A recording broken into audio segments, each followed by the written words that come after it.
여자들과 예수의 어머니 마리아와 예수의 아우들과 더불어 마음을 같이하여 오로지 기도에 힘쓰더라. 아멘.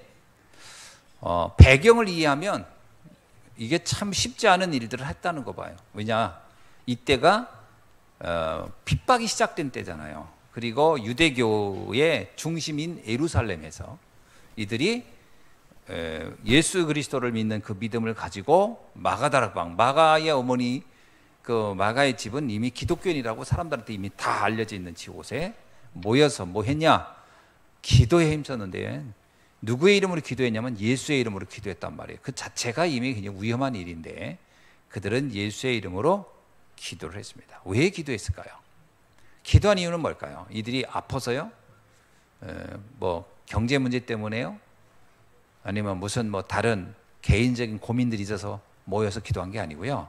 이들이 모인 건 세 가지 때문에 그랬습니다. 뭐냐면 오직 그리스도의 그 답을 이들이 전해야 될 일 때문에요. 그리고 하나님 나라를 이 땅에 전하여야 되는 사명 때문에요. 그리고 마지막은 성령 충만 받고 땅 끝까지 가야 한다는 그 언약 잡고서 그들이 모여 기도한 거죠. 그래서 마가다락방에서 기도했던 이 성도들의 모습은 어떤 의미에서는요, 전 세계를 향하기 위한 지금 비장한 어떤 선포식을 내면적으로 이미 스스로 다짐하는 시간이다. 뭐 이렇게 볼 수도 있는 거죠. 이제 우리가 세계복음을 향해 나가는데 많은 어려움이 올 거다. 이걸 어떻게 우리가 이제 이기고 나갈 것인가? 어떻게 이것을 이제 뚫고 나갈 것인가? 이것을 어떤 식으로 우리가 이 언약을 붙잡고 끝까지 살아남을 것인가? 뭐 이런 어떤 비장한 각오를 가지고 이들이 모여서 기도했다. 이렇게 볼 수 있는 겁니다. 자, 오늘은 요 사람들을 가리켜 뭐라고 하냐면 120명이 모여 있었다라고 하잖아요. 이들은 사도를 포함해서 그 나머지 모든 사람을 70인 제자다. 이렇게 말할 수 있는 거죠. 자, 그래서 오늘 제목이 뭐냐면 70인이 가졌던 힘에 관한 겁니다. 70인은 힘을 가지고 있어야 한다는 얘기인데 도대체 무슨 힘을 말하는 걸까 하는 얘기예요. 자, 힘이란 얘기를 한번 우리가 살펴봅시다. 사람들이 보통 힘 그러면요, 어떤 일을 해낼 수 있는 능력, 이런 부분을 힘이라고 많이 생각하잖아요. 힘이 있다 그러면 어떤 일을 해낼 수 있어요. 어떤 일을 처리해낼 수 있고, 그것도 물론 힘이지만 우리가 영적인 의미에서 힘은 어떤 일을 처리해내는 것보다는 나를 지키는 힘이 더 중요한 겁니다. 나를 지키는 게. 그러니까 사람이 굉장히 똑똑해요. 뛰어나고 능력도 있어요. 그래서 어떤 일을 잘해요. 일 맡기면.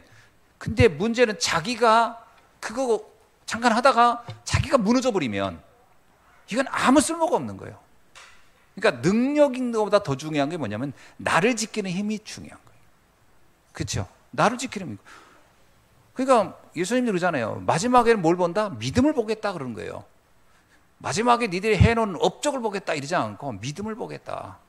그러니까 우리가 어떤 일을 잘하느냐, 뭐 그것도 중요한 일이겠지만 그 잘하고 못하고의 차이는 크게 없습니다. 사실 어떤 면에서 우리 능력 가지고 하나님이 역사하는 게 아니라 우리는 연약하지만 주님이 우리를 붙잡고 주님이 하시는 일이니까 어떤 면에서는 내 힘이 필요하지 않아요.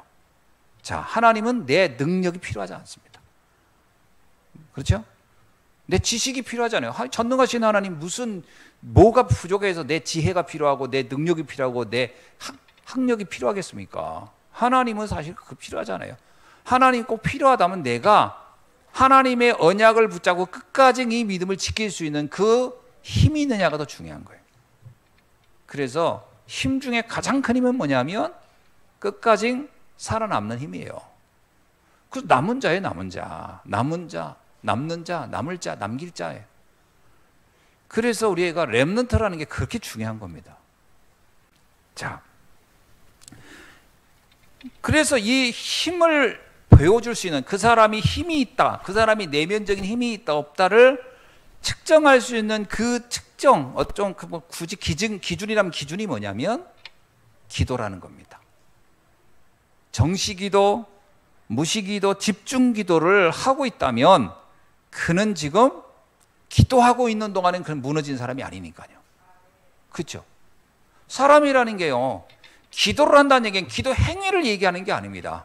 그가 지금 하나님과 영적으로 깊은 소통을 하고 복음을 누리고 복음에 대한 감사가 있고 나름 하나님이 내게 준 사명에 대해 확인하고 언약에 대해서 그것에서 깨닫고 그 언약 때문에 행복하고 하는 시간들을 갖고 있는 것을 우리는 기도라고 하잖아요.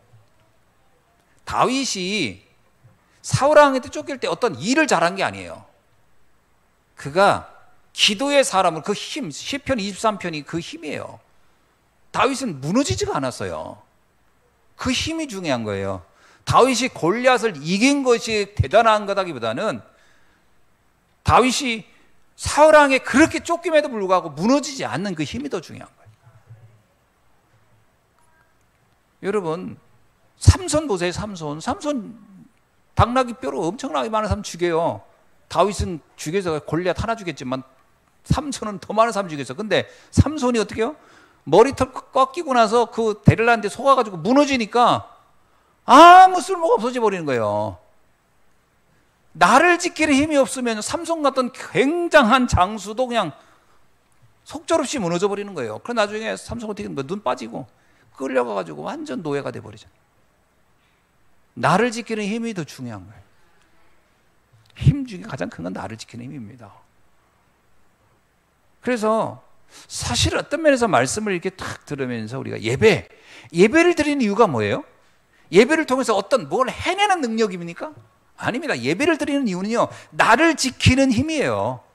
예배 성공이 뭐예요? 나를 지키는 거예요. 말씀을 들으면서 내 영적 상태를, 내 지금 여러 가지 문제 속에서 내가 속으면 안 되겠구나, 내가 갈등하면 안 되겠구나. 그래서요, 중요한 게 이번에 어제도 화요 제자 메시지에도 그거예요. 흑암에게 무너지지 말아라, 지옥 배경 속에 빠지지 말아라, 사단에게 속지 말아라, 이 얘기예요. 무슨 일을 어마어마한 일을 해라가 아니에요. 속지 않아야 되는 겁니다. 우리는요, 조금만 무슨 말만 하나 들어도, 또 무슨 사건만이라도 이미 내가 억장이 무너져 버리는 거예요. 억장이 무너지면 끝난 거예요. 끝난 거라니까. 그죠? 그게요, 겉으로 보기에는 아가서에 나오는 말 그대로예요. 작은 여우가 와서 온 포도밭을 다 휘저어 버린다. 그냥 작은 사건이에요. 남들이 볼 때는 뭐 그런 일 가지고 그렇게 그렇게 예민하게 그러냐. 근데 이 사람에게는 그게 이제 치명적이 돼가지고 자기의 인생 영적 포도밭이 다 무너져 버릴 수도 있어요. 그래 나중에 뭐라는 줄 알아요? 나 교회 그만두겠다. 나 신앙생활 그만두고 이렇게 돼 버리는 거죠. 큰일 하다가 작은 여우 하나가 들어와가지고 완전히 나를 휘저어버리면 그냥 화상 무너져 버리는 거야. 큰 댐이 작은 쥐 하나가 구멍 뚫어도 그 구멍 때문에 그 댐이 무너진다는 얘기를 하잖아요. 작은 구멍 하나가. 문제는 그겁니다. 나를 지키지 못하면요, 천하 없는 뭐도 안 돼요. 그래서 중요한 건 기도입니다. 여러분, 정시 기도를 하면서 행복해야 돼요. 그 사람의 영적 상태를 말하는 거잖아요. 여러분이 조용히 이렇게 시간을 가지고 내 구원받은 거를 생각하고, 또 내가 어떻게 해서 이렇게 복음을 알았을까? 어떻게 내가 이런 사명을 받고 지금 이렇게 내가 현장에서 복음을 가진 전도자를 살아갈 수 있을까? 이 생각만 해도 여러분이 콧날이 찌긋하고 행복해야 돼요. 아까 제가 이번 주일날 이제 찬송을 좀 새로운 거를 좀 해야 되겠다. 그래서 찬송가를 다 하는 게 아니니까요. 그래서 제가 그래도 제법 많이 안다고 생각하시면 모르는 게 많으니까, 그래서 아까 이제 저 찬송가를 좀 배워야 되겠다 싶어서 새 곡을 하나 이제 제가 막 들어보는 거예요. 들어보는 게 이 리듬이 내가 볼 때 따라하기 어려운 거는 안 되겠다 그러면 넘어가고, 요건 좀 할만하겠다 그러면 이제 반복해서 몇 번 듣는 거죠. 몇 번 듣는데 찬송가 337장인가? 평소에 제가 안 불렀던 찬송이에요.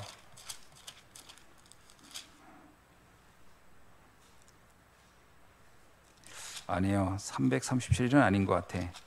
지금도 워낙 내가 안 불렀던 찬송이라 기억이 안 나. 하여튼 어떻든 주보에는 넣었어요.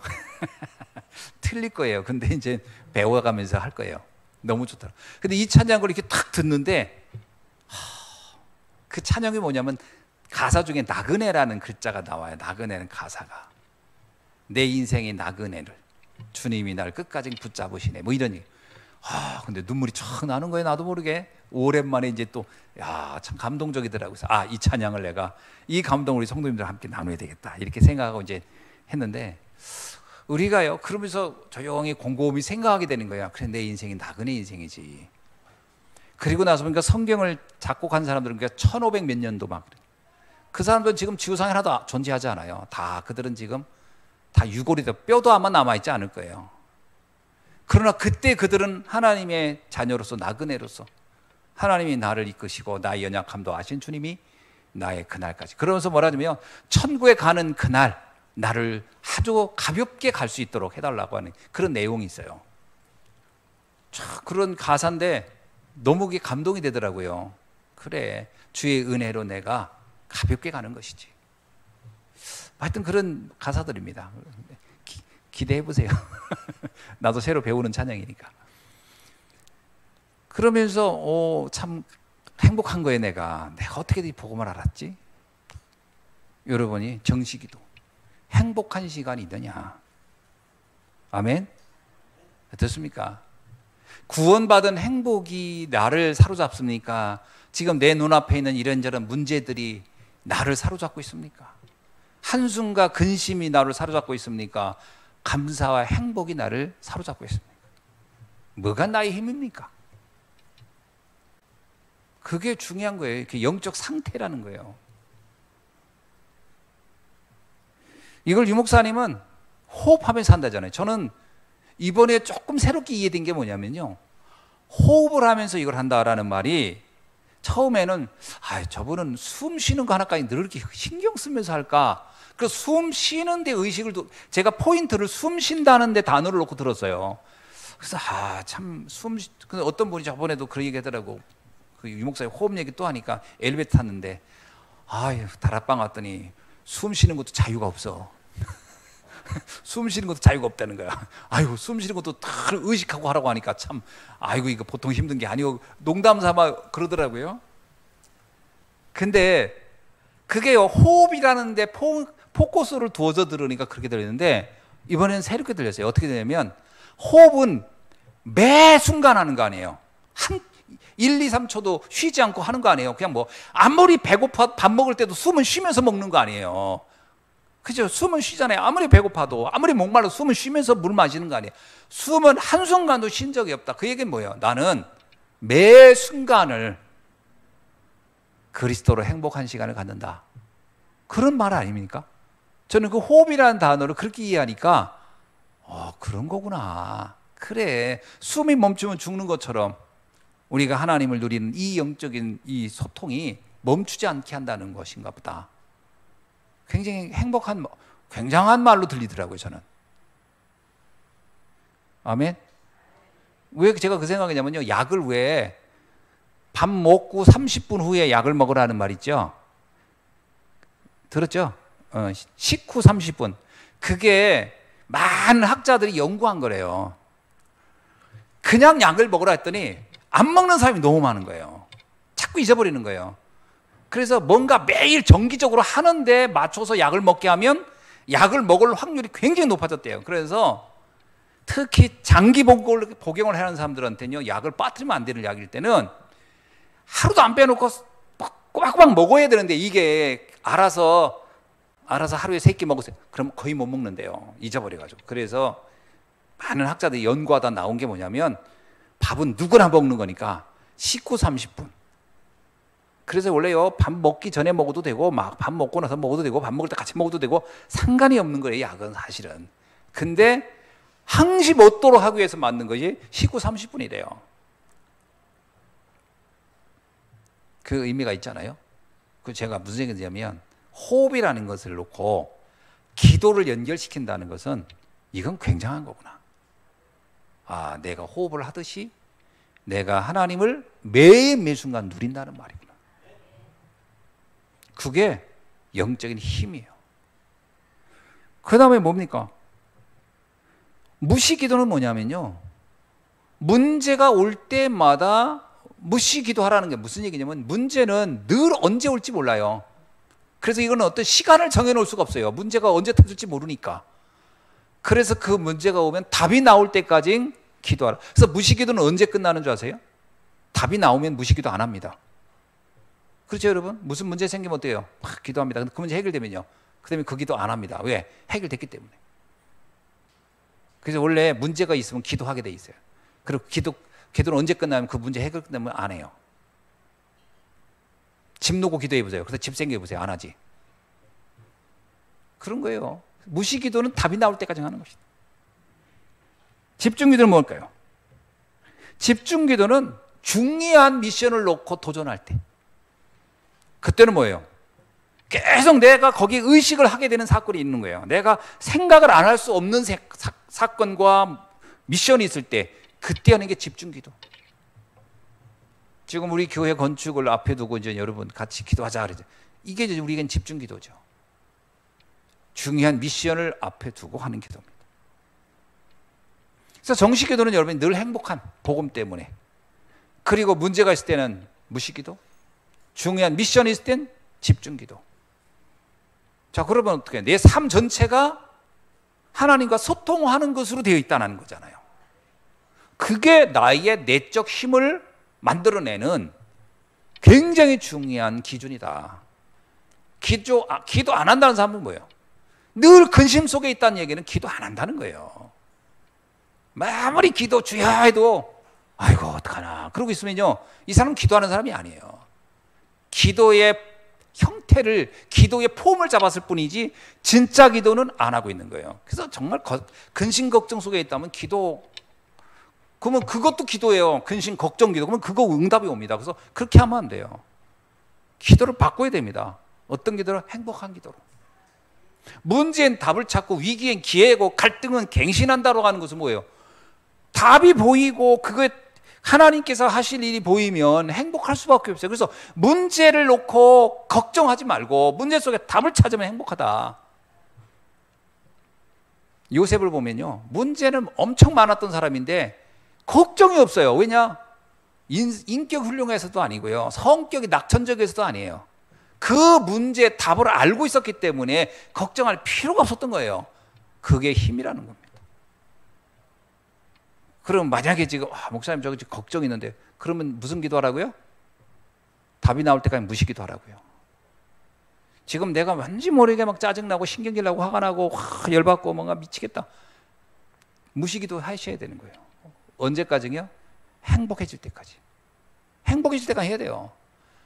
이 문제를 준 것이, 이 사건이 내게 있는 것이 하나님의 정확한 축복과 계획을 놓고 내게 허락된 것이구나 라고 찾아지면은 행복하겠죠.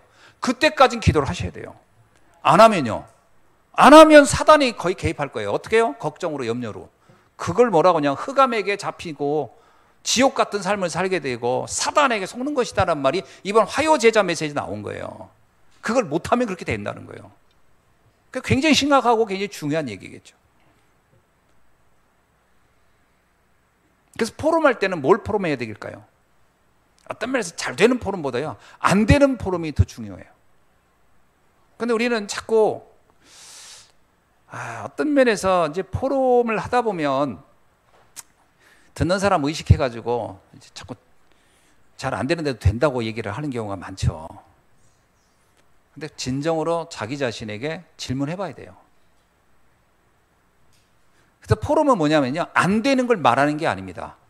안 되었는데 답을 찾은 걸 말하는 거예요. 그걸 포럼하는 거예요. 포럼은 뭐냐면 안 되는 상태를 말하는 게 아니에요. 안 되는 상태를 백날 말해야 그거는 불평밖에 안 되기 때문에 그건 포럼이 아니에요. 안 되었는데, 전에는 안 되었는데 이렇게 답을 찾았다. 그게 포럼입니다. 전에는 답답했고 불안했고 죽고 싶었는데 어느 날 말씀을 들었는데 이 내 답답함과 죽고 싶었던 마음이 이렇게 하나님이 답을 주시더라. 그걸 말하는 게 포럼입니다. 그래서 포럼은 답을 말하는 거예요. 근데 왜 포럼하라 했더니 메시지를 요약하더라고. 목회자가 되려고 하는지 메시지를 요약하는 거는 포럼이 아닙니다. 그 왜 메시지를 요약합니까? 메시지 유 목사님이 매일 하고 있는데 메시지 요약할 필요가 없어요. 듣는 사람이 되게 피곤해요. 그러면 뭘 포럼하라고요? 답 찾은 얘기를 하는 거예요.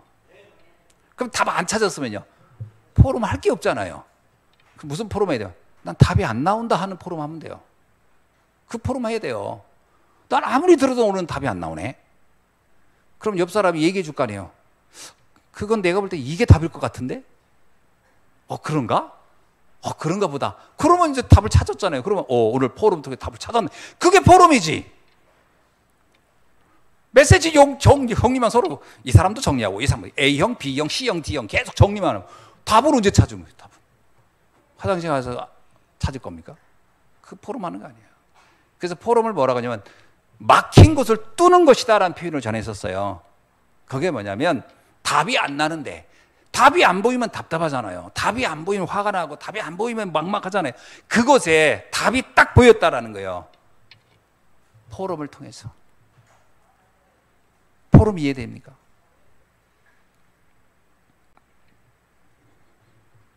이렇게 되면은 자연스럽게 나오는 게 뭐냐면 CBDIP가 나오는 거예요. 아, 그렇구나. 나에게 이게 언약이었고 이것이 나의 비전이고 이것이 나의 꿈이고 이것이 나의 드림이고 이것이 나의 이미지고 이것이 나의 프랙티스구나. 내 인생을 이렇게 인생을 남겨놓고 작품을 남기고 가야 되겠구나. 뭘 후대에게 뭔가 남길 영적인 유산을 남겨놓고 가야 돼. 뭐 이렇게 나오는 CBDIP가 그때 나온다. 답이 나와야 됩니다.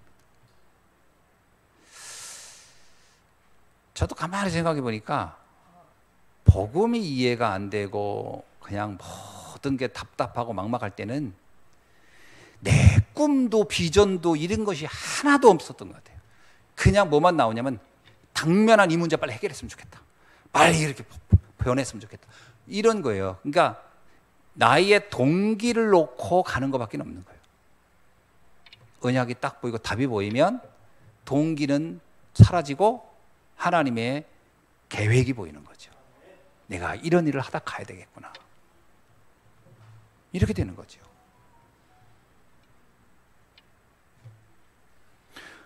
이 상태를 가르쳐 뭐라고 하냐? 영적 리듬을 탔다라고 하는 거예요. 그때부터. 그렇죠. 리듬을 탔다. 수영도 그렇잖아요. 수영도 처음에는요, 물에 들어가면 똑같은 사람인데 하나는 계속 빠져. 한 사람은 싹 이렇게 물에 떠서 가요. 그 뭐냐면 이제 그거의 원리를 안 거예요. 그 리듬을 타야 되는 거예요. 모든 게. 일도 그렇잖아요. 일도 리듬을 타면은 이 쉬워요. 못 타면 계속 이게 뭔가가 막히잖아요. 영적인 것도 리듬이 있다라는 거예요. 어떤 면에서 복음이 딱 깨달아지면은 삶이 리듬이 돼요. 이렇게 쫙 이렇게 사람을 만나도 어떤 사건이 와도 어떤 일들이 일어나도 이게 스무스하게 그걸 처리해가는 게 영적인 흐름이 있는 거거든요. 그래서 굉장히 행복해요. 근데 이 리듬을 못하면 어떻게 해요? 마치 길을 모르는 차가 가듯이 덜컹덜컹 하는 거예요. 막 이렇게 막히고 이렇게 막히고. 그 계속 모든 문제가 계속 나에게 짜증나는 거예요. 그런데 영적인 이 리듬을 타는 사람은 문제와 사건이 축복의 리듬을 타게 된다니까요. 그러게 요셉을 보세요.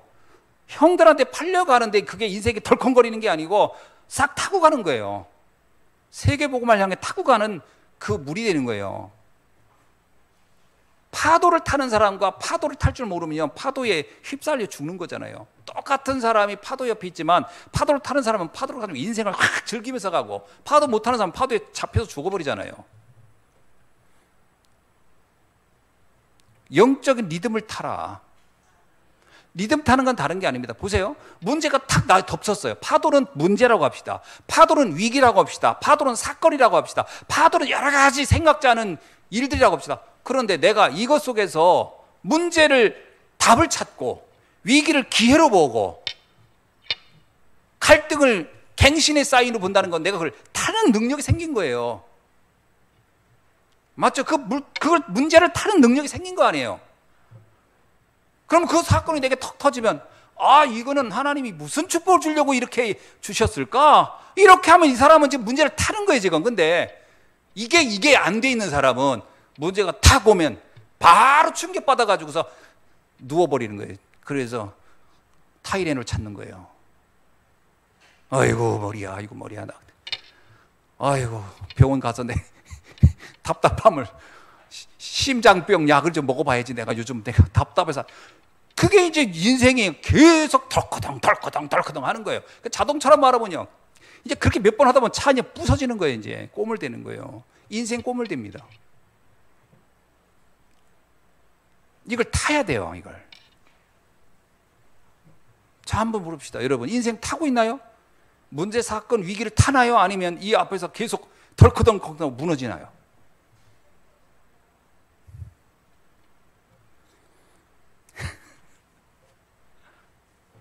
참, 이게요, 정말 이게 중요한 것 같아요.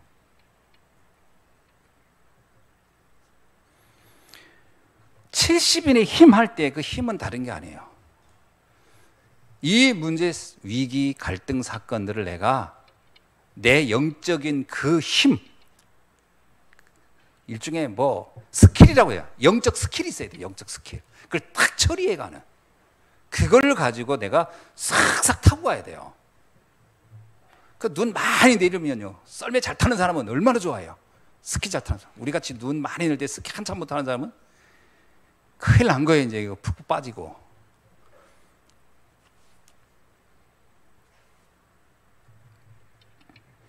그때부터 삶이 리듬을 타는 거예요.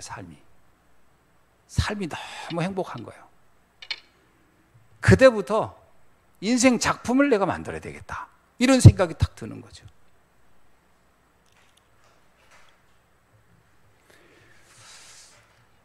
아멘. 네. 자, 첫 번째. 지금은 제가 서론을 얘기한 거예요. 근데 이게 되게 전 중요하다고 봐요. 제일 중요한 겁니다. 자, 그렇다면 지금 다 설명 다 드렸습니다. 힘이 뭐냐? 힘이라는 것은 위기, 갈등, 그 다음에 문제를 어떻게 내가 바라볼 거냐, 그게 힘이에요. 그거 없으면 진짜 곤란해요.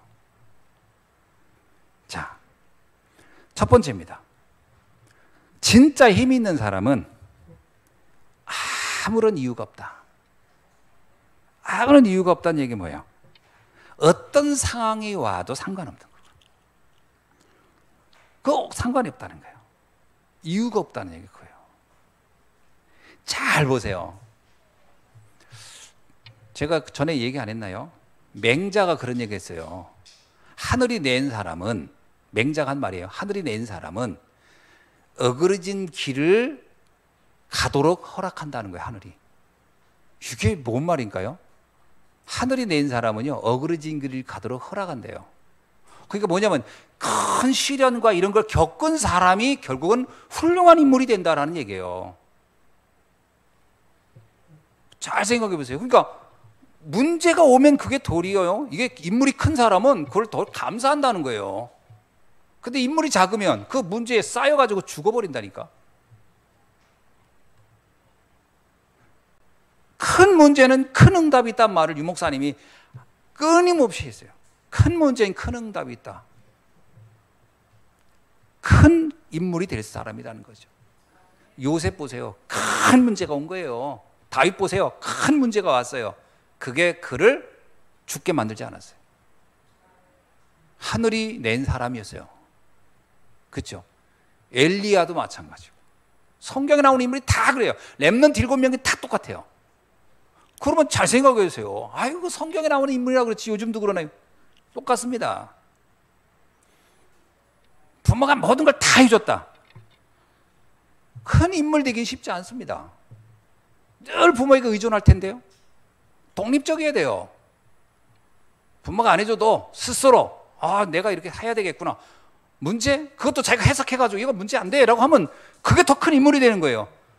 우리나라 부모님이 제일 큰 문제가 뭔지요? 숙제를 부모가 다 해주는 거예요.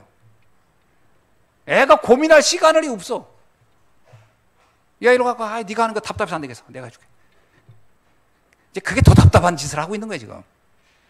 틀려도 걔가 고민하고 문제를 풀어가야 되는데 문제를 아예 고민할 시간을 아주 내가 다 해버려 그냥. 그럼 걔는요, 인생은 뭐예요? 평생 그러면 뭐예요? 부모가 다 해주는 거예요, 다. 나중에 결혼도 대신해 줍니까? 다 대신해 주나요? 어떻게 할 건데, 인생을. 그러니까 결혼하고 나서 부모한테 전화하는 거예요. 속옷 사는데 무슨 색깔 사냐고 물어보고, 오늘은 밥을 해먹는데 무슨 반찬으로 해 먹어야 되냐고 묻는 거지. 아무것도 자기 결정할 능력이 없는 거지. 왜 그렇게 만듭니까, 사람을?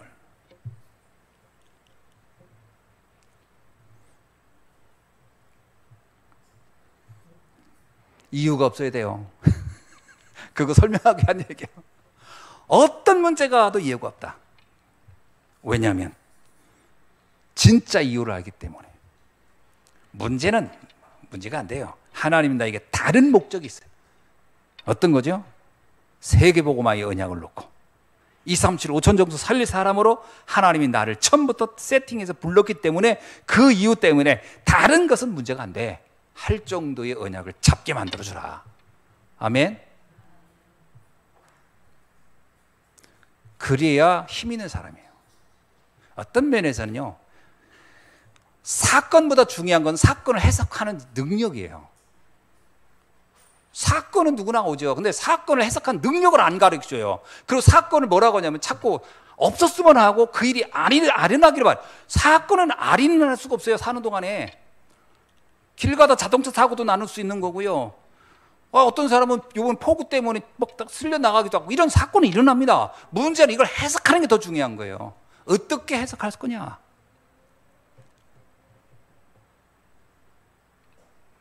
우리는 어떻게 해석해 줍니까?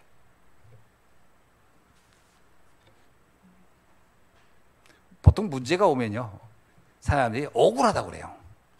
억울합니다. 답 없는 해석을 하고 있는 거예요. 억울한 게 아닙니다. 하나님의 계획이 있는 사건이라니까요.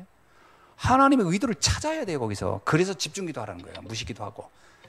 답이 나올 때까지. 안 나오면 거기서 멈추게 되니까요. 피하지 마세요. 문제를 피하지 마세요. 저번에 있잖아요. 삼류인간, 이류인간, 인류인간 얘기했죠. 삼류인간이 뭐라고 했어요? 피하는 사람이 있어요. 문제 오면 피하려는 사람. 그러니까 삼류인생이라고 그랬어요. 이류인생은요, 이를 앓고서 막 견디는 거예요. 그 이류인생이라고 했어요. 견디는 거예요. 억울하지만 나 한다. 이거 어떡하겠어. 안 할 수는 없고 막. 그 이류인생이라고 해서. 인류인생은요, 하나님의 계획을 찾는다는 거였어요. 아멘. 이게 70인의 힘이 있는 겁니다.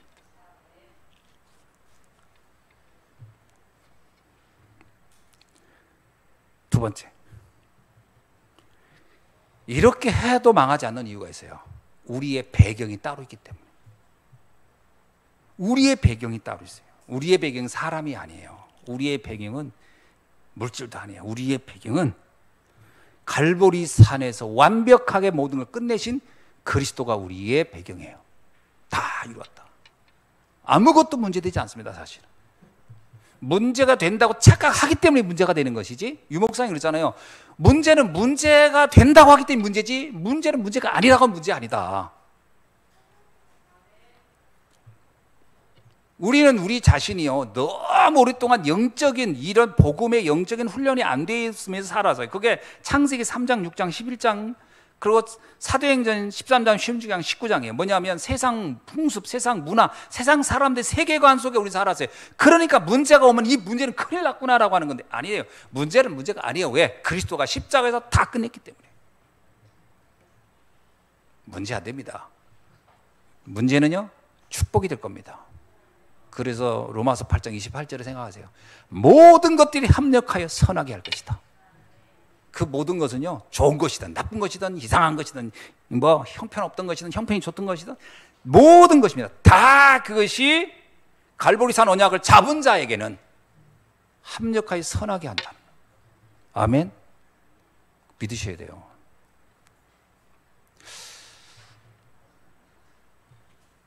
두 번째는 감람산 언약입니다. 이것은 하나님 나라입니다. 진짜 여러분이 갈보리산 언약을 붙잡고 흔들리지 않으면 신기하고 놀랍게도요, 하나님 나라가 임합니다. 자, 만약에 갈보리산의 언약에 안 믿어져서 문제가 문제로 보이고 갈등하고 괴롭고 힘들고 하면요, 그 삶은 바로 지옥이 돼버려요. 잘 생각하세요. 소금 날로부터 이상하게요, 속는 날부터 모든 게 짜증나요. 모든 게 화가 나고 뭐해도 그러면 삶이 어떻게 돼? 지옥이 돼버리는 거예요. 지옥이 되는 겁니다. 밥 먹는 것도 기분 나쁘고 뭐 누가 와서 말하는 것도 기분 나쁘고 이렇게 되는 거예요. 그런데 갈보리산의 언약으로 결론을 딱 내보세요. 그러면요, 하나님 나라가 임해요. 아무것도 문제가 안 된다고 생각하니 보세요. 그럼 진짜 문제 안 됩니다. 문제가 된다고 하면 다 문제가 돼요. 그러잖아요. 핑계를 대면 10,000가지도 넘는다고. 내가 화날 수밖에 없는 이유, 짜증낼 수밖에 없는 이유, 핑계 대보세요. 그럼 10,000가지도 넘으면 다 이유는 있어요. 그렇게 되면요, 핑계를 대는 날부터 내 삶은 어두워져요. 짜증나고 피곤하고 힘 빠지고 무력해지고 그 지옥이 되는 건데 그걸 왜 그걸 선택하냐고요. 선택할 필요가 없는 거지. 바로 뭐든지 끝났다. 아무것도 문제되지 않는다. 모든 게 합력과 선하게 할 것이다. 그럼 결론 딱 내보세요. 그러면 내 삶에 갑자기요 환해집니다. 그 모든 사람이 다 소중하게 보이고 귀하게 보이고 아이고 뭐 다 감사하고 기뻐요. 하나님의 나라가 쫙 임하는 겁니다. 이런 거 진짜 다 알고 계시죠? 세 번째는 마가다락방에. 그런데 그게 내 힘으로 되는 게 아니에요. 신기하고 놀랍게도 신묘막측하게도 주의 성령께서 그렇게 하신다는 거예요. 그래서 마가다락방에. 그래서 제자들이, 자 보세요, 초대교회 제자들이 마가다락방에 모여서 오로지 기도에 힘썼을 때 이 사람의 상태가 지금 공포감에 팍 가슴 졸이면서 기도하고 있었을까요? 아니면 평안하고 기쁘게 기도하고 있었을까요? 잡혀가도 응답이라고 봤을 거예요. 잡혀가도 또 다른 역사는 일어날 거다. 누가 꼬자질해가지고 이 사람들 다 끌려가도 하나님은 또 새로운 역사를 이룰 것이다. 문제가 안 되는 거예요. 그게 마가다락방의 사람들이다. 그러니까 성령께서 하시니까 아무도 막을 자가 없다. 막을 자가 없는 거예요. 성령께서 하시니까. 그래서 사도 바울이 로마로 끌려갈 때 어떻게 했죠? 끌려가는 일이 딱 생기니까 사도 바울은요, 옳거니 기회가 왔다 이렇게 된 거예요. 이 기회를 잡아야지. 그래가지고 자기의 로마 시민권을 안 보인 거예요. 이 문제를 빨리 피해야지, 도망가야지. 그래서 로마 시민권 딱 꺼내가지고 나 로마 사람이요, 나 잡아가지 마시오 이러지 않고 이 기회를 사용해야지라고 한 이유는 성령께서 하신 일이라면 문제가 되지 않겠구나. 모든 것은 축복이 되겠구나. 딱 잡은 거죠. 그게 마가다락방의 언약입니다. 어떻습니까, 여러분? 여러분에게 일어난 모든 문제, 성령께서 계획하신 일이고 인도하신 일이라면 이건 모든 게 축복이 될 것입니다. 아멘. 속지만 않으면 돼요. 그러면 어떤 일이 일어나느냐?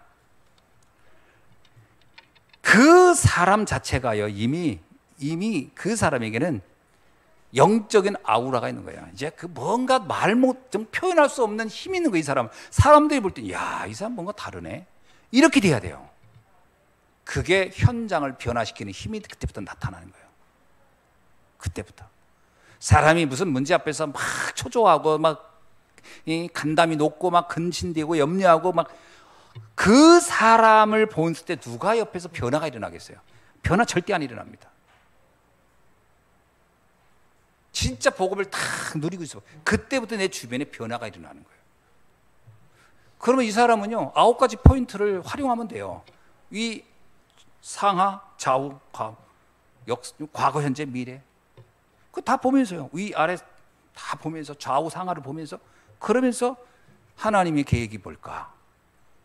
보디발에게는 하나님의 계획이 뭐며, 장관에게는 하나님의 계획이 뭐며, 여기 노예들에게는 하나님의 계획이 뭐며, 임금에게는 하나님의 계획이 뭘까? 이게 보는 거 아닙니까? 그러면 현장 다 변화시키는 거죠.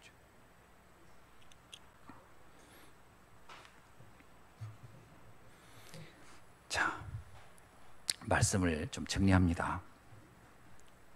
우리는 이미 다 받은 거거든요. 사실은요, 우리는 이미 다 받았어요. 복음, 하나님의 축복, 능력, 권세 다 받았어요.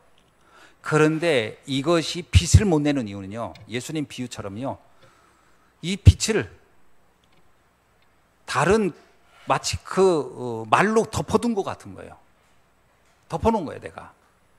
나라는 사람의 기준, 생각, 틀로 딱 덮어버린 거예요. 그러니까 이 빛이 발산될 틈을 만들질 않은 거예요. 이것만 이렇게만 딱 던져버리면 돼요. 그게 뭐죠? 믿음입니다. 내가 받은 말씀, 내가 받은 복음은 절대 망하지 않는다. 절대 망하지 않는다. 우리가 이런 걱정 많이 하거든요. 이런 것들이 상처가 되면 어떨까, 트라우마가 되면, 그게 불신자들이 말한 이론이거든요. 세상 풍속이라는 말입니다. 그렇게 말하면 요셉은요, 옛날에 이미 죽었어요. 심장병 걸려서. 그건 세상 사람들이 말하는 기준이지 언약 잡은 사람에겐 그 기준이 안 통한다고 봐야 돼요. 우리는 완전 새로운 사람들이다. 이미 우리는 그 축복을 받았다니까요. 그래서 그거를 우리 후대들에게도요, 설명을 잘 해주셔야 돼요. 설명하기에 따라서는요, 이게 굉장히 축복으로 바뀔 수 있어요. 어떤 상황들을 어떻게 해석하느냐가 중요해요. 그래서 이러잖아요. 사건보다 중요한 게 사건을 해석하는 게 더 중요하다고요. 해석을 잘 해주셔야 돼요. 자칫 잘못하면은 우리는 모르게요, 내 인간적인 인본주의가 거기서 나오는 거예요. 인본주의는 뭐냐면 그냥 인간적 동정 같은 게 나오는 거거든요. 안타까워 보이고 하고 딱해 보이고, 그러면 망합니다. 그러면 망합니다. 딱해 보이고 안타까워 보면요, 반드시 무엇으로 접근하냐면 세상 사람들의 기준을 가지고 접근해 버려요. 그래서 말을 그렇게 해버려요. 그럼 걔를 더 약하게 만들고 더 힘들게 만들고 나 자신을 더 우울하게 만들고 더 나를 슬프게 만들어요. 그렇게 만들면 죽어요. 그러면 안 됩니다. 복음으로 재해석시켜야 돼요. 하나님이 너를 특별히 계획하고요, 그래서 하나님이 이걸 허락한 것이다. 나에게도 하나님이 계획이 있어서 이걸 겪게 하셨구나. 참으로 감사한 일이구나. 이렇게 딱 잡으셔야 돼요. 그때부터 완전히 달라지는 거예요. 그게 70인이 가져야 할 힘입니다. 그게 전도자가 가질 힘이라니까요. 그 힘은 사실은 누가 줄 수 없습니다. 그건 말씀을 통해 내가 딱 확인하는 것밖에 없어요. 그렇죠? 말씀을 통해 내가 이런 거구나 라고 하는 거예요. 그 내적인 거예요. 내적인 거. 절대 슬프면 안 돼요. 슬픔이요, 안녕해야 돼요. 슬픔은 떠나보내야 돼요. 염려는, 절망은 죽음에 이르는 병. 이번에 우리 그 아이 하나 아이가 아니야. 엄마 아빠가 뭐 이렇게 무슨 코인하고 어떻게 하다가 뭐 아이하고 같이 그냥 그 차 해가지고, 난 그거 너무 안타까운데, 그 사람 나이가 30 몇 살밖에 안 먹었어요, 부부가. 야, 그 두 사람이 부부가 힘 합쳐가지고 우리 살아보자, 열심히. 아무리면 뭐 이 세상에 뭐 굶어 죽겠어. 그러고 했으면요, 얼마든지 그 사람들은 재기할 수도 있고 다 회복해서, 절망에 빠져가지고 이걸 해석할 힘이 없으니까 죽자 우리 같이. 그리고 그냥 같이 들어가 버려. 이야, 사건이 문제가 아니에요. 해석을 틀리게 한 것이 문제지. 가장 슬픈 일이에요. 해석을 잘못한 거예요. 해석을. 그 옆에 누구 한 사람도 그걸 해석을 해준 사람이 없었다는 거예요. 사건보다 사건을 해석하는 게 더 중요하다는 게, 문제보다 문제를 해석하는 게 더 중요해요. 이 힘 없으면 큰일 납니다.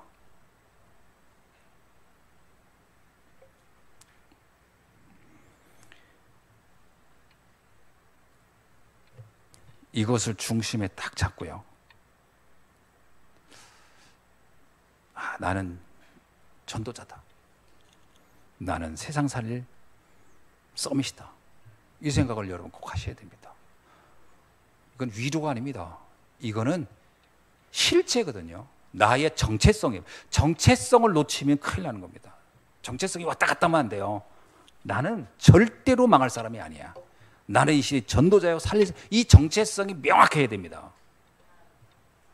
그래야 하나님이 그 표현이 기가 막혀요. 잘 박힌 못에 이스라엘의 영광이 걸리리라. 여러분이 이 언약의 정체성이 명확하면 거기에 하나님께서 축복의 영광을 걸게 할 것입니다. 기도하겠습니다. 하나님 감사합니다. 오늘 또 주신 말씀 다시 한번 우리가 언약으로 굳게 붙잡고 흔들리지 아니하고 문제와 사건과 위기를 어떻게 볼 것인지 그 눈을 새롭게 붙잡고 70인의 진정한 힘을 가지고 세상을 살리는 자로, 후대를 살리는 자로, 당당하게 영적 서밋으로, 현장 사령관으로 살아가게 하옵소서. 예수 그리스도의 이름으로 기도하옵나이다. 아멘.